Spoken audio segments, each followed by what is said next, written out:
Hey there, welcome to the channel. I'm Ben, and that is my good buddy Jason and his performance-built DR650. If you missed the last video where we checked his bike's post-build fuel consumption, I'll link it in the upper right here. But after we finished filming that ride, I decided to leave my camera rolling in order to capture the long high-speed commute back and my very first 70-mile-an-hour riding experience on the brand new 2025 Suzuki DRZ4S. A bike that many prospective buyers, myself included at one point, claim Suzuki not only under-equipped with just a 5-speed gearbox, but also vastly overpriced to a point where it has to compete with much more highway-capable bikes like the Tenere 700. So, would I have been better off buying my old T7 back from my dad? Or could the many slight modifications Suzuki made to the new 4S actually make it the bike we were all hoping for? Well, we're about to find out.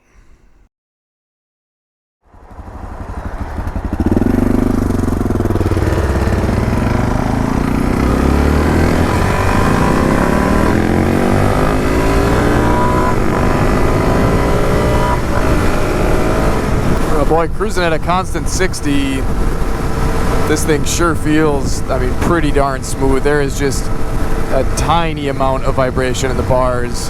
Maybe not tiny, small. Small would probably be a better word for it. Seems like it almost smooths out at 60. Motor definitely feels like it has plenty of go.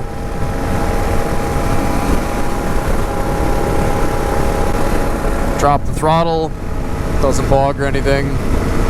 Nice and clean. I don't know how well you guys can hear the engine. It seems pretty calm. I will be sticking a tack on this eventually, so it'll be interesting to see what that says. And of course, we got the stock gearing and everything on here yet. It's completely stock. How about fourth? Yeah, fourth now it's humming along at 60, which is probably 58 or so, I guess. I shouldn't say that though, I still haven't tested it. I gotta get out and test that with a GPS. But yeah, the motor definitely feels like it's humming along. I feel like this is what the old DRZ felt like at this speed, but maybe not. Even if you upshift though and you're in fifth going up a hill at 58, you twist the throttle and it definitely still has go to it. It's kind of amazing. It's one of my favorite things about this bike, actually. I really have also come to very much enjoy the solid feeling of it. It's just such a nice handling bike, which is really not the case for all my dual sports. Once you hit 60 miles an hour, it's certainly more calm feeling and I would say more solid feeling and also easier to control, and like you have more and better control than the XR or the DR. Or probably the 701 too. I don't really know what it is that they did to this thing that makes it handle so nice, but it sure does.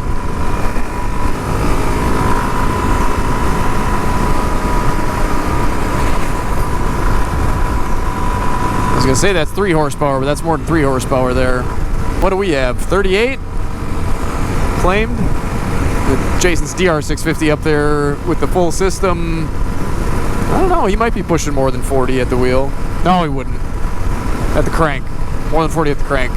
Those, I think DirtRider.com's dyno showed those make 35 horsepower stock at the rear wheel. I'm betting this thing stock makes probably, I would say somewhere around there. If not a little more, just a little bit less torque. No matter what the numbers are though, boy, this bike feels snappier than anything. We'll have to get on and compare the modded DR to this at some point here soon, but I'm thinking this thing still feels probably snappier than his does. It does weigh, what, 20 pounds less?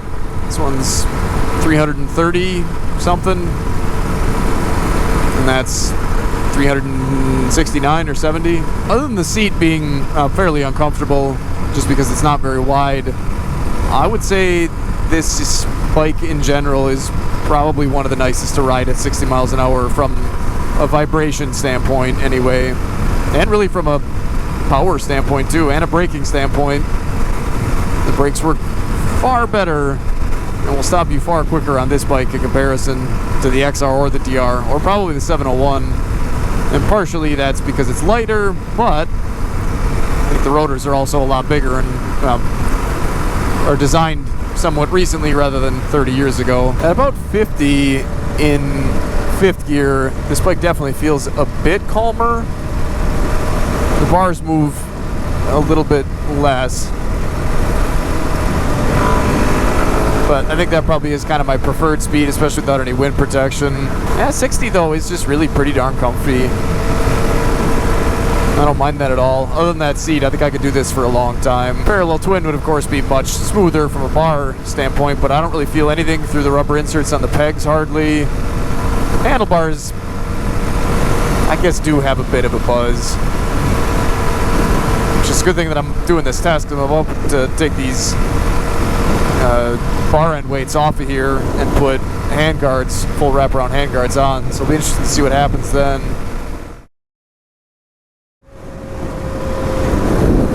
There it is, the highway.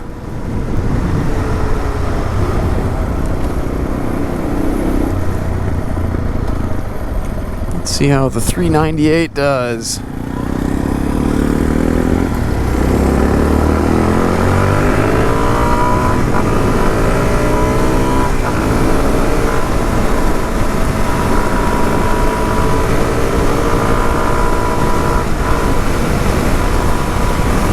Plenty of takeoff power.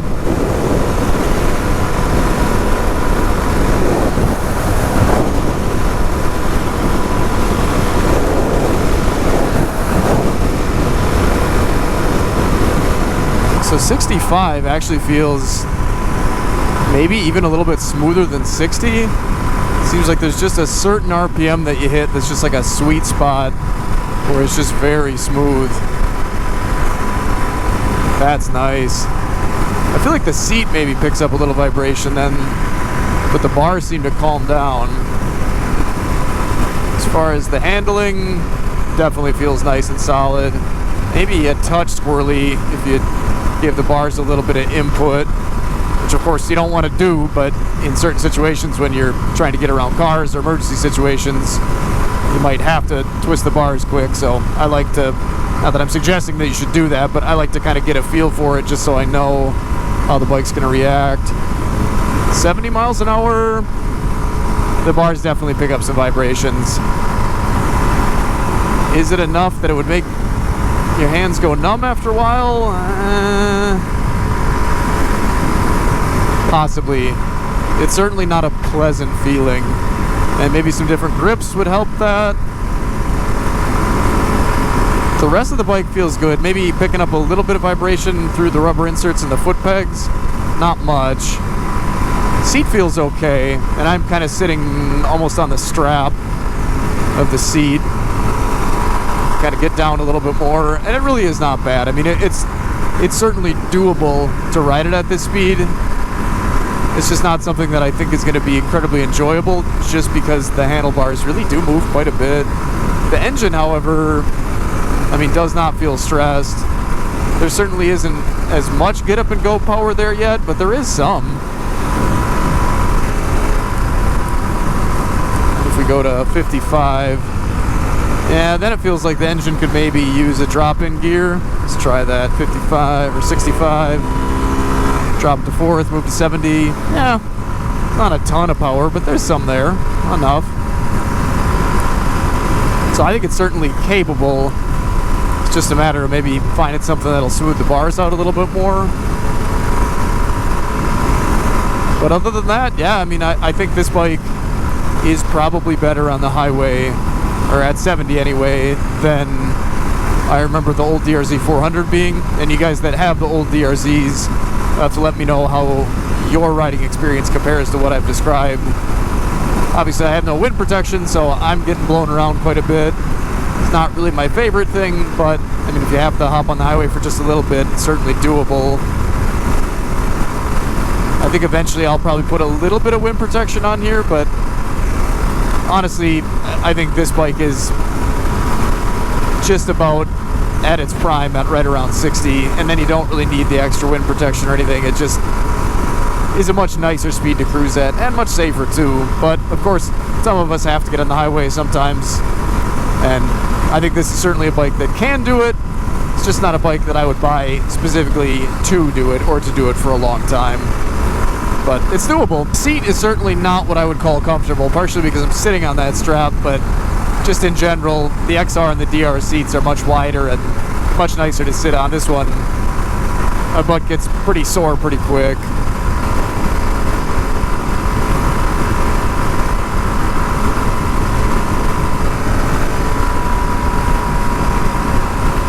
Yeah, with the bars as low as they are, I feel like I kind of have a hard time finding a comfy place to sit. I think maybe just removing that strap would help, because that's about where I want to sit, but after a while I can kind of feel that start to dig into me. I feel like that engine has got to be running at just a slightly decreased RPM in comparison to the DRZ400. I just don't remember it feeling this smooth at 70. I feel like it almost has to be a taller fifth. Either that or whatever they did with the gears, they're reducing the windage or windage. I guess seems like it helped, because this motor or whatever improvements they made to the engine, is it really, I mean, it does seem like it handles this quite well, a lot better than the previous. If you really think about it, I mean, the bars do have that vibration, but if you give them just the right amount of grip, I don't know. I don't know if I'm just getting used to it or what, but it almost does seem like it's going away a bit. The RPM and load on the motor definitely has a lot to do with it. But boy, now I don't know, it really doesn't feel that bad at 70. I think it still vibrates, I would say, less overall than the XR, the DR, or the 701 at 70 miles an hour. And it certainly feels like it has plenty of go yet for passing if you need to. Mirrors work relatively well.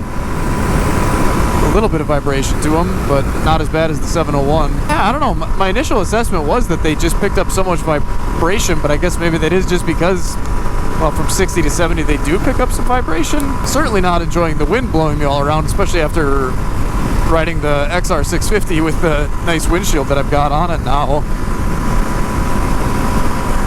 And that provides a nice clean bubble, which is really very nice for this type of riding. Why does it feel like this calmed down? This has got to be smoother at 70 miles an hour than the old one. It just has to be. You really squeeze the bars. I mean, there is a pretty high frequency buzz, but it's nothing like the 701. At least not my 2016 701. Certainly not the Tenere 700 either, but boy, I think this is probably the smoothest highway bike that I've got. How weird. Spent the last 10 years trying to find a bike better suited or capable of doing highway comfortably, and something that'd be fun around the corners at higher speeds. Suzuki was already working on it. I do, of course, love the big thumpers, but boy, this is a nice machine. I think maybe just the bars picking up that vibration just was a bit of a shock. Either that or things are just wearing in now. Gotta remember to modulate. Look at here, how about 60? Yeah, you can definitely tell the vibes drop a bit, and I suppose my hands maybe do feel a tad funny. So yeah, I mean, it's not something you're going to want to do for 8 hours at a time, but obviously that's not what this bike was intended to do. But man, this feels really pretty good at 70.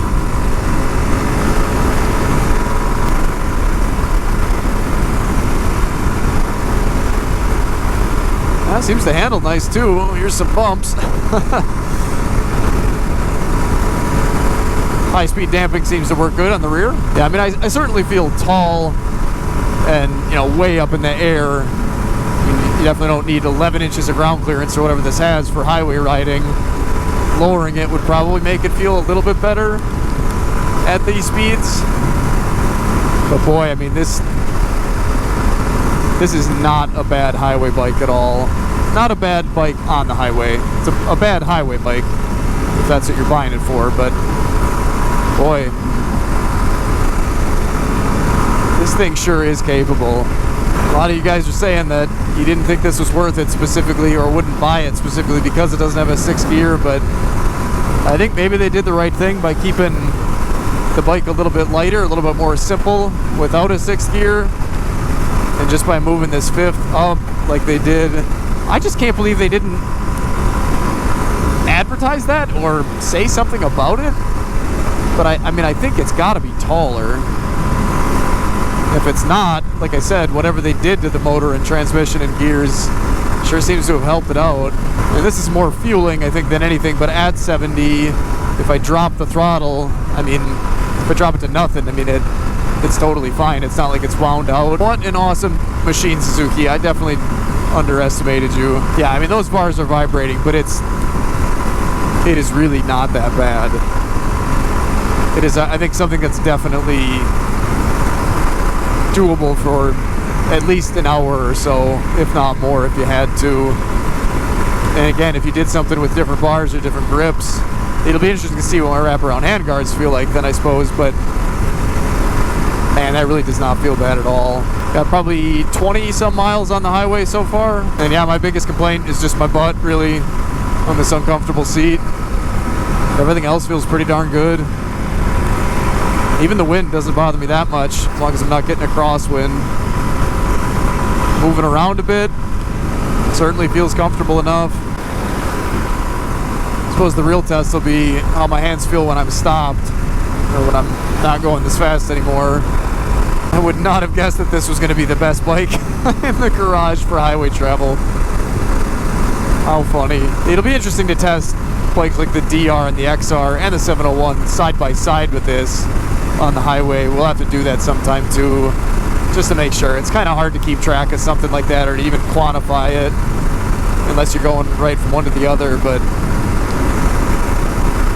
if this was the only, and I guess people have asked me that too, if I was only to have one bike in the garage, which one would it be? And I said the DRZ4S just because I'm kind of the most intrigued by it because of everything that I've seen from it so far. But man, I mean, this sure seems like a awesome candidate for the type of riding that I need to do, and an even better candidate for a light adventure build. This might be the best bike for a light adventure build that there is, especially with the reliability and everything. I mean, sure, the tank size isn't great, but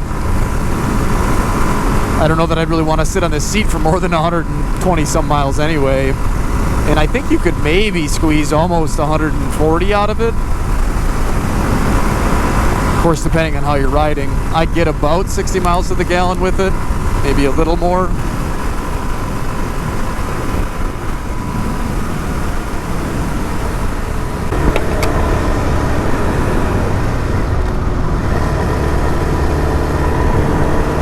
My hands feel totally fine. I mean, totally fine. And we put on, I mean, maybe it wasn't 30 miles.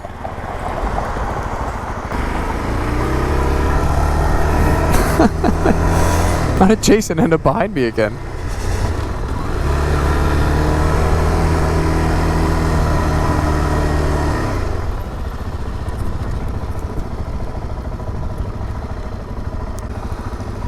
Yeah, man, after that many miles, I cannot believe how great my hands feel.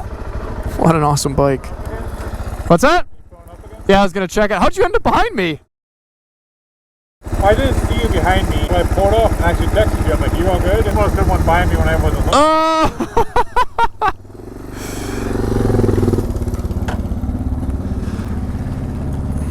Yeah, I was like, where'd you go? You must have went the other way and stopped. Yeah, no, I think I was actually going to get off earlier than that. But then I'm like, I should just keep riding this and see what happens. And I guess now maybe I can feel it in my hands a little bit since I stopped. But that thing is relatively smooth at 70. I think it's almost smoother than this. Yeah, probably. Weird. I was like, oh. Yeah, that's crazy. Yeah, I don't know what they did inside of that motor and transmission, but it is smooth. No ethanol added premium recreational gasoline. Yeah, 52, 53 somewhere around there. 53? That's not bad. Alright, I gotta go. Alright, see ya! So what did I end up with? 42.707. 59 miles to the gallon. That's actually worse. That's about the same, right? Yeah, I think it's about the same. And to clear it, I'm gonna hold that down.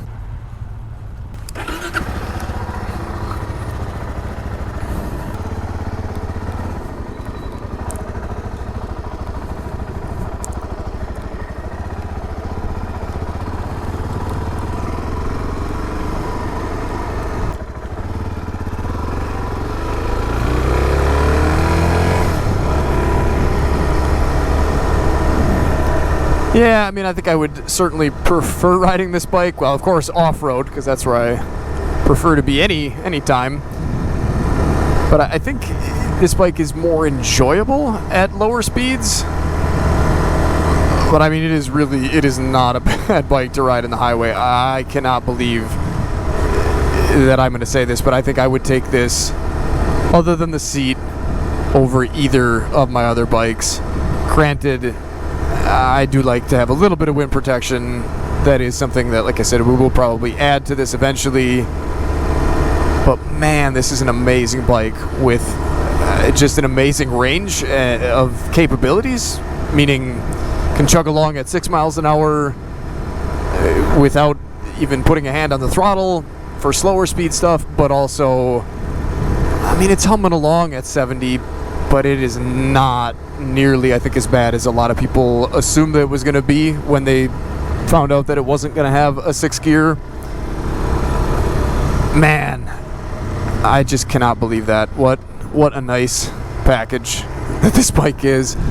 And I think it makes the price make a lot more sense too, because I mean, this is really a bike that can do a lot for, I mean, under $10,000. I mean, sure, it's not an adventure bike like the Tenere 700 is, and I've had a lot of people say that, you know, you could buy a T7 for that almost, and you could, and that's great if you want a T7. But if you want a light dual sport that can do 6 miles an hour on single track and only weigh 330 some pounds, is extremely snappy and fun to ride everywhere, all the way up to 70 miles an hour, I don't think this is a better bike than this. And if you guys are familiar and you watch those videos, I was pretty certain that, especially for my type of riding, the right bike was going to be the KTM 390 Adventure R. And now I think, oh man, well, what I really think is that Suzuki needs to come out with a DRZ4S Rally. I mean, that's what everybody's doing. I cannot believe that they haven't at least thought about it, and I sure hope that they are. Because this bike, while it could use some extra fuel capacity for longer range riding and a much nicer, flatter, wider seat with more cushion, and maybe even lower it a little bit would be nice too. I mean, this thing is, it would need a rally fairing, and that would be about it. And I think this would be just as good, if not way better. I mean, not that I've ridden a KTM 390, so that's kind of a silly thing to say, but I honestly can't see that being really any better, just because of all the awesome things that I've noticed about this bike. I mean, it is just such a good machine. But of course, we've only got 403 miles on it, so more to come on the DRZ4S. Not even broke in yet, so we'll do some more testing. We'll eventually do some mods. If you guys want to make sure you see those videos, don't be afraid to hit that subscribe button. I'd love to have you watch it along each week. Until next time, take care, stay safe, stay swanky. Get out here and enjoy this beautiful world God created any chance you get. If you can't do that right now, here's some more videos to check out in the meantime. Catch you guys in the next one.